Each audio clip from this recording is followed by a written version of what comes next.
하나님의 은혜와 평강이 오늘 하나님 앞에 예배하는 우리 모두와 함께 하시기를 주님의 이름으로 축원합니다. 오늘은 우리를 위한 하나님의 의, 우리를 위한 하나님의 의라는 제목으로 말씀의 은혜를 나누도록 하겠습니다. 대부분의 종교는 인간이 신 앞에 나가기 위해서 반드시 거쳐야 하거나 이행해야 될 의무사항이 있다, 이렇게 가르칩니다.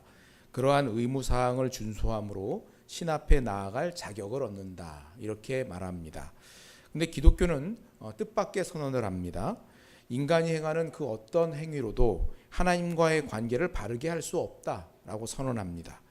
인간이 아무리 놀라운 성과를 만들어내고 위대한 업적을 쌓았다 해도 하나님의 거룩하심 앞에 가까이 갈 수 있는 사람은 단 한 사람도 없다 말합니다. 선행을 행하는 것은 중요하지만 그것이 우리에게 영생을 가져다 주거나 구원을 가져다 주는 일은 없다라고 얘기합니다.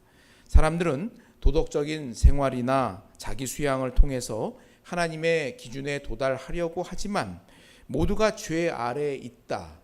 어느 사람도 죄로부터 자유한 사람이 없다라고 선언합니다. 의인은 없나니 하나도 없으며 그것을 깨닫는 자도 없고 하나님을 찾는 자도 없어서 그 모든 열심들이 무익하며 하나님 앞에서 선하다 칭함을 받을 자가 아무도 없다. 죄가 선고가 되었으니까 이제 남은 것은 그 죄값에 해당되는 형벌을 받는 거죠. 죄의 값은 사망이라고 했으니 모두에게 사망이 언도되어져 있습니다. 때문에 인간은 죄로 말미암아서 모두 죽음에 처한 불쌍한 존재들이다. 성경에서 말씀하고 있는 인간의 상황입니다. 그림 좀 보여주실래요? 불교의 기초 교리에도 보면 인간이 처한 현실을 성경과 비슷하게 풀어놓은 이야기가 있습니다. 옛날 어떤 사람이 들판을 나갔다가 미친 코끼리를 만납니다. 쫓겨가지고 덩쿨을 타고 우물 속으로 피했습니다. 자, 그런데 우물 바닥에는 독사가 입을 벌리고 있습니다. 다시 올라가려고 하지만 위에서는 코끼리가 딱 버티고 있으니 올라갈 수도 없는 그런 상황인 거지요. 이 사람이 의지할 거라고는 잡고 있는 넝쿨뿐입니다. 그런데 그때 어디선가 흰지와 검은지가 나타나서 넝쿨을 갉아먹기 시작을 합니다. 이 절체절명의 순간에 그 순간에 위에서 뭔가 똑똑 떨어지는 거예요. 얼굴로 떨어져요. 그래서 이게 혀를 내밀어서 맛을 보니까 달아요. 위에 보니까 벌집에서 벌꿀이 떨어지고 있어요. 이 사람이 그 맛에 취해가지고 자신이 처해 있는 위험을 까맣게 잊어버리고 있습니다. 그동안 대지에는 난데없는 불이 일어나서 모든 것을 태우고 있습니다. 그거를 묘사한 그림이에요. 무서운 코끼리는 예고 없이 우리의 생명을 빼앗아가는 무상한 시간을 의미합니다. 흰지와 검은지는 생명을 단축하는 낮과 밤을 의미하고 우물 속으로 늘어진 넝쿨은 우리의 생명줄이며 꿀은 재물욕, 또 색욕, 명예욕, 식욕, 수면욕, 이 5가지 욕망인 오욕을 의미한다. 그러니까 절체절명의 상황 가운데 빠져 있는데 인간의 오욕에 빠져서 그것을 탐닉하느라 자신이 처한 상황을 알지 못한다. 이런 식의 얘기인 거지요. 성경은 인간이 처한 현실을 보다 분명한 어조로 설명을 합니다. 인간은 알 수 없는 병에 걸린 게 아니라 죄 아래에 놓여 있다. 인간은 죽음을 기다리는 위기를 맞은 상황이 아니라 이미 죽음 가운데 처해 있다. 성경은 인간의 죽음을 단지 목숨을 잃어버리는 것, 그것만 의미하는 것으로 말씀하지 않습니다. 생명의 근원이신 하나님과의 관계 단절, 그게 죽음이다 표현합니다. 죄로 말미암아 하나님과의 관계가 단절된 인간은 생명이 붙어 있으되 이미 죽은 존재이다. 살았으나 죽은 존재이다. 이걸 얘기하고 있어요. 자, 그런데 오늘 21절에 이제는 이라는 표현으로 시작을 합니다. 이제는 굉장히 소망이 넘치는 그런 표현인 거죠.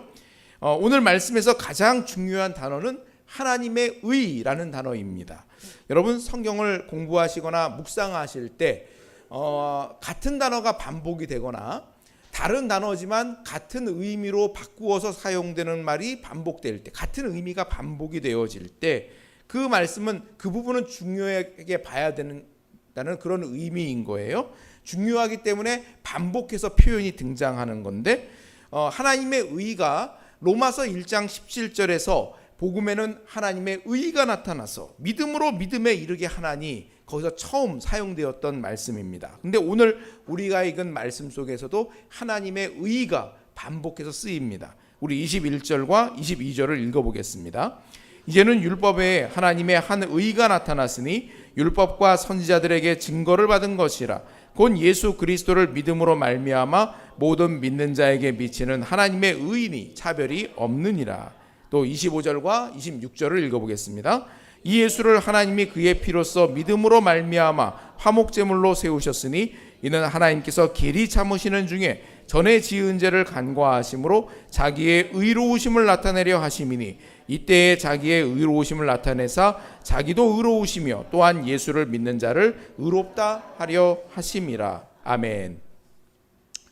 율법으로는 의롭다 하심을 얻을 사람이 없다라고 선언한 사도 바울은 이제 예수 그리스도의 십자가를 통해서 나타나는 다른 의가 있는데 하나님의 의가 그것이다 말씀을 합니다. 우리는 말씀 속에서 하나님의 의가 갖는 특징들을 발견할 수가 있습니다. 첫째는 하나님의 의는 계획된 것이다 라는 거예요. 21절을 읽어보겠습니다. 이제는 율법 외에 하나님의 한 의가 나타났으니 뒤로 넘기시면 돼요. 네. 21절 읽어요. 시작.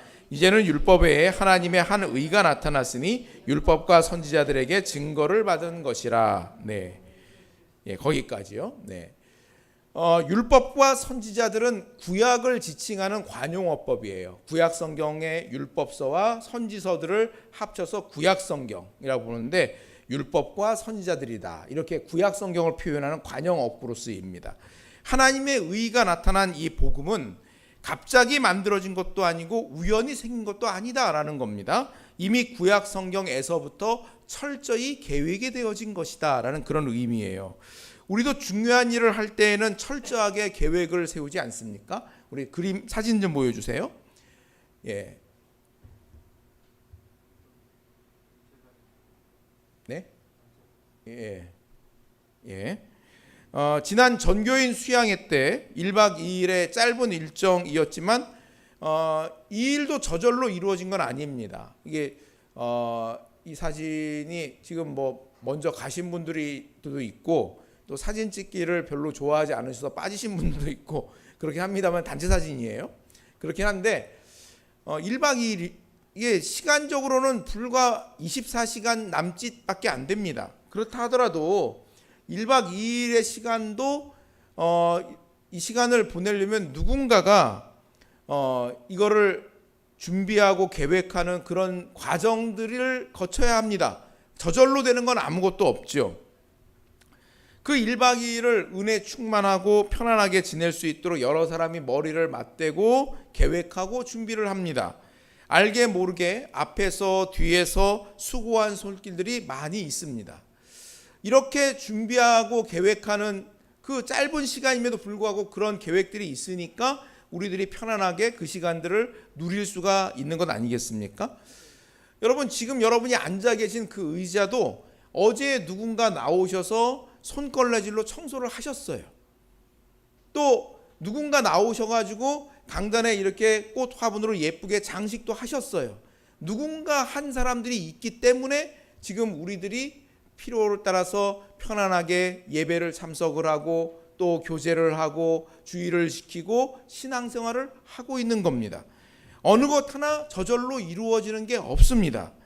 자, 그런데 오늘 말씀에 보면 하나님께서 예수 그리스도의 십자가를 통해서 우리를 구원하시는 하나님의 의를 나타내셨는데 이것은 율법과 선지자들을 곧 구약 성경에서부터 수천 년 동안 이미 증거한 것이다. 이미 계획되어져 있었던 것이다. 이걸 말씀하고 있는 거거든요. 여러분 작은 일정은 작은 수고가 들어가죠. 그렇죠? 그러나 크고 중요한 일에는 크고 중요한 계획과 헌신이 거기 들어가게 되어져 있습니다. 그 규모는 그 수고가 어떠하냐에 따라 다른 거 아니겠습니까? 오늘 말씀을 통해서 하나님께서 우리를 구원하시는 일을 얼마나 소중하고 중요하게 다루고 계시는가, 이것을 짐작해 볼 수 있습니다. 여러분, 하나님이 어떤 분이세요? 말씀으로 만물을 창조하시는 분 아닙니까? 빛이 있으라 하니 그 즉시로 빛이 있어지고, 또 궁창아 있어라 하니까 윗물과 아랫물로 나누어져서 궁창이 만들어지고, 말씀하실 때 그 모든 만물들이 하나님의 말씀에 순종하지 않았습니까? 그런데 우리의 죄를 사하시기 위해서 하나님께서는 죄야 사해져라 이렇게 하지 않으셨다는 거예요. 그게 아니라 이미 구약 성경에서부터 오랜 세월 동안 준비하시고 계획하시고 인류의 역사 속에 하나님의 아들이신 예수님을 보내셔서 그 뜻을 성취하심으로 우리를 위해서 대신 십자가에 죽으시고 부활하시는 그 과정들을 다 거침으로 하나님의 계획을 이루어 오셨다는 얘기입니다. 이 구원의 계획은 갑자기 등장한 것이 아니라 창세 전부터 있었던 것이고, 이렇게 하나님께서는 우리를 구원하시는 문제를 매우 중요하게 다루고 계시는구나 라는 것을 말씀하고 있는 겁니다. 두 번째로, 하나님의 의는 차별이 없다 말씀하십니다. 22절 말씀을 읽어보겠습니다. 곧 예수 그리스도를 믿음으로 말미암아, 같이 읽습니다. 곧 예수 그리스도를 믿음으로 말미암아 모든 믿는 자에게 미치는 하나님의 의니 차별이 없느니라. 아멘. 여러분, 세상에는 차별이 있어요. 외모로 평가하고 능력으로 차별하고 나와 다른 사람들을 혐오하는 그런 일들이 비일비재합니다. 그런 차별과 혐오가 있다는 것은 인간의 죄성을 의미하고 있는 거예요. 거기서부터 나와요. 그런데 하나님의 은혜는 차별이 없다 말씀합니다. 하나님의 십자가의 그 은혜는 모든 믿는 자에게 베푸시는 하나님의 은혜입니다. 피부색이나 인종이나 성별이나 나이나 학력이나 재산이나 그 어느 것도 상관없습니다. 누구든지 예수 그리스도를 구주로 믿기만 하면 그 모든 죄를 용서하시고 하나님의 자녀가 되는 권세를 주십니다. 할렐루야. 여러분, 그뿐입니까? 이제 구원받은 하나님의 자녀에게 하나님은 예수 그리스도의 이름으로 구하는 것에 응답하시겠다고 약속을 하십니다.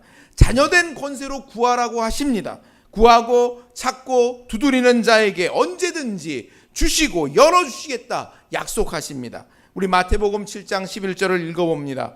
너희가 악한 자라도 좋은 것으로 자식에게 줄 알거든 하물며 하늘에 계신 너희 아버지께서 구하는 자에게 좋은 것으로 주시지 않겠느냐. 아멘. 여러분, 누가 우리에게 좋은 것을 주시지 않겠느냐고요? 어떤 하나님 아버지요? 그치요. 하늘에 계신 너희 아버지께서.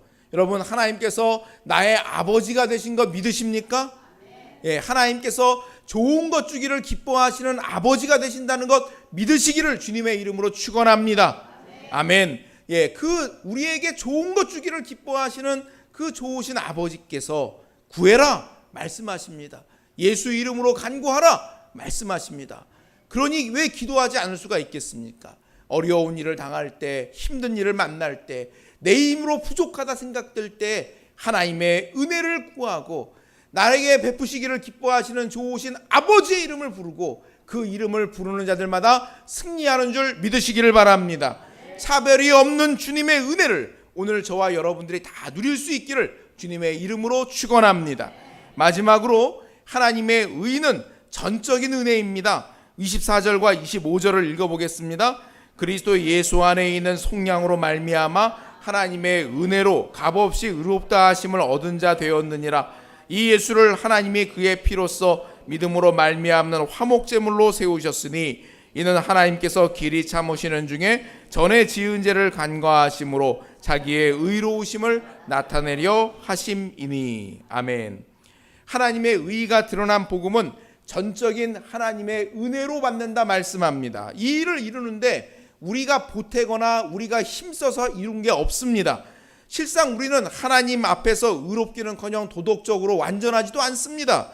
그런데 하나님은 예수 그리스도 안에서 우리를 의롭게 보시기로 작정하셨다는 거예요. 왜요? 예수님께서 십자가에서 우리의 모든 죄값을 다 지불하셨기 때문인 거죠. 이것을 25절에서는 죄를 간과하셨다라는 말로 표현하고 있습니다. 25절 말씀 속에 보면 사람의 죄를 다루시는 하나님께서 사람의 죄를 어떻게 다루셨는지에 대해서 두 가지를 말씀하고 있어요. 하나는 길이 참으셨다라고 표현하고 있어요. 오래 참으십니다. 여러분, 저와 여러분에 대해서 하나님께서 오래 참으신다는 것에 대해서 감사할 수 있기를 바랍니다. 예, 하나님께서 제 성품 같았으면 아이고 저는 큰일 납니다. 예, 불같이 화가 나가지고 번개라도 한번 쳐보십시오. 어떤 일이 벌어지겠습니까? 하나님은 근데 우리에 대해서, 저와 여러분에 대해서 오래 참으신대요. 또 하나는 전에 지은 죄를 간과하셨답니다. 간과했다는 게 무슨 뜻이에요, 여러분? 너그럽게 보아준다는 뜻이에요. 못 본 것이 아니라 안 본 척 해주신다는 뜻이에요. 안 본 거예요. 못 본 게 아니에요. 안 본 거로요. 패스오버 하셨다는 얘기거든요.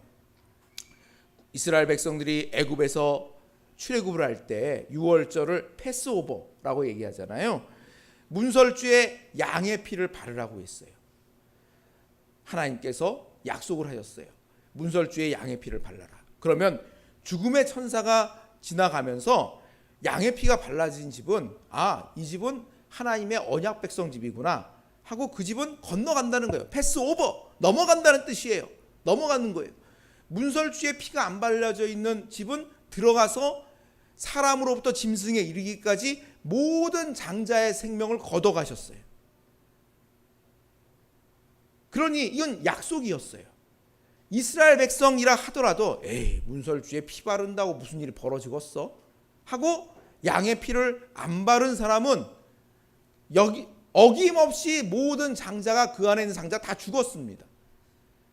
그러나 문설주에 양의 피를 발라져 있는 집은 주님께서 넘어가셨어요. 죽음의 천사가 넘어갔다고 그랬습니다. 그래 6월절이에요. 예수님께서 십자가를 져 주심으로 예수 그리스도께서 우리의 모든 죄값을 다 지불하셨습니다. 그래서 예수님을 구주로 믿는 사람은 그 피를 우리의 이마에 인쳐 주셨어요. 그래서 주님께서, 하나님께서 그 예수 그리스도의 피가 인쳐져 있는 사람은 그 죄를 간과하신다고요. 못 본 게 아니라 안 본 걸로 해주신다고요. 여러분 한번 생각을 해보세요. 하나님은 가장 공의로우신 분이시잖아요. 인간 검사가 있다 하더라도 인간 검사가 죄를 발견하면 어떻게 행동하는 검사가 의로운 검사입니까? 죄에 대해서 철저히 고발하고 벌을 내리는 검사가 의로운 검사 아닙니까? 만약에 그 죄를 지은 사람이 내 아들이야. 그러면 저거는 못 본 척 해주고 넘어가야지. 그러면 그 사람은 의로운 검사입니까? 의롭지 않은 검사입니까? 의롭지 않은 검사예요. 아버지로서는 아들한테 좋은 아버지일지 모르지만 검사로 보면 의롭지 않은 검사예요. 하물며 완전하신 하나님, 공의로우신 하나님, 누구보다도 공정하신 하나님께서 우리의 죄를 보시고 어떻게 그것을 못 본 척 넘어가실 수가 있습니까? 그러면 하나님이 공의로우신 분이에요? 공의롭지 않으신 분이에요? 만약에 우리의 죄에 대해서 고발하지 않으시고 벌하지 않으신다면 하나님은 공의롭지 않으신 분이세요. 근데 하나님께서 우리의 죄를 보시고 간과하셨다고요. 어떻게 해요? 예수 그리스도의 십자가의 은혜 안에서 우리의 죄를 모두 사하시기로 작정하셨기 때문입니다. 예수님께서 우리의 죄를 지시고 대신 십자가에 죽어주셨기 때문입니다. 이미 죄값이 지불되었기 때문에 더 이상 같은 죄로 처벌할 수가 없는 거예요.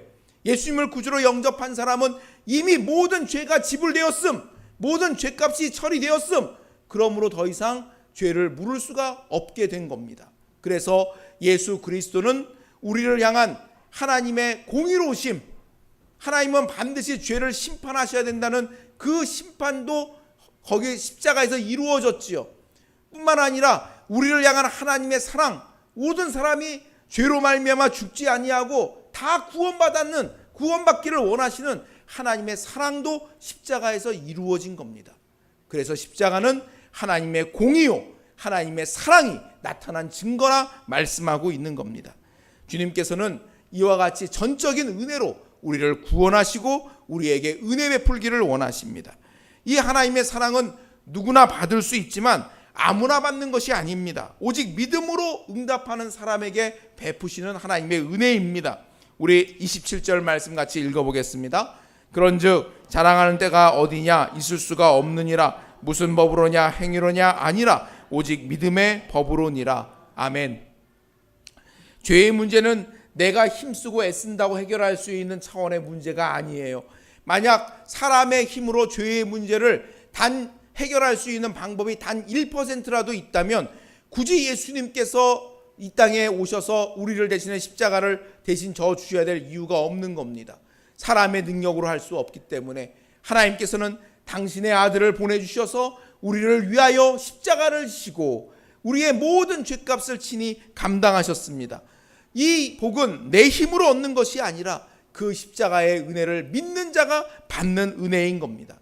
우리의 행위나 공로가 아닌 오직 믿음으로 선물로 구원을 받는 것이기 때문에 그 은혜를 아는 사람은 오직 십자가밖에 자랑할 것이 없는 겁니다. 우리 갈라디아서 6장 14절 말씀을 같이 읽어보겠습니다. 그러나 내게는 우리 주 예수 그리스도의 십자가 외에 결코 자랑할 것이 없으니 그리스도로 말미암아 세상이 나를 대하여 십자가에 못 박히고 내가 또한 세상에 대하여 그러하니라. 고린도전서 2장 2절 내가 너희 중에서 예수 그리스도와 그의 십자가에 못 박히신 것 외에는 아무것도 알지 아니하기로 작정하였음이라. 아멘. 사도 바울은 십자가의 은혜를 깨달으니까 더 이상 내가 자랑할 것은 없고 오직 예수 그리스도의 십자가만이 나의 자랑이구나, 이것을 깨달았다고 말합니다. 그 이전에는 그는 자랑거리가 많은 사람들이었어요. 그는 유대교 안에서도 뼈대 있는 집안 출신이고 또 철저한 바리새파에 속한 사람이었고 공부도 많이 한 박사 출신에다가 많은 것들을 갖고 있는 사람이었다는 거예요. 그런 것들이 다 자기의 자랑거리가 됐다는 얘기죠. 그런데 예수 그리스도의 십자가의 은혜, 그것을 깨닫고 보니까 이것 외에 다른 것 자랑거리가 아무것도 없구나.